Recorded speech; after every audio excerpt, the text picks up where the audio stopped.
All right, today we're going to take a look at how a SoftStartHome can make a big difference on a 4-ton carrier heat pump air conditioning system. Now, SoftStartUSA makes SoftStarts for homes, RVs, and other applications. And what we're looking for here is how much we can bring down that amp draw when the compressor first kicks on.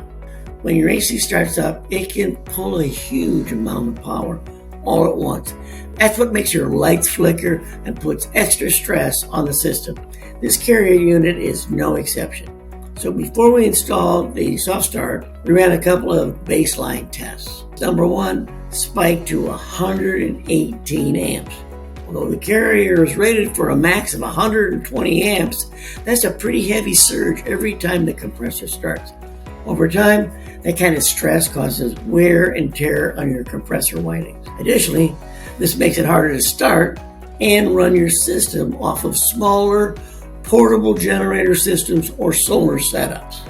Now, after installing the SoftStart, here's what happened. The wiring is pretty simple. Just follow the included diagram, double check your connections before powering it back up. When we ran the same test again, startup current dropped to just 48 amps.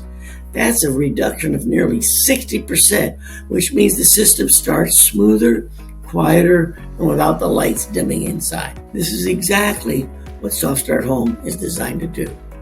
Reduce the initial jolt of electricity, make your system easier to run on smaller power sources, and of course, extend the life of your compressor. So if you're running a carrier or really any residential unit, this is a great upgrade to help your system perform better and last longer. That's the power of SoftStartHome.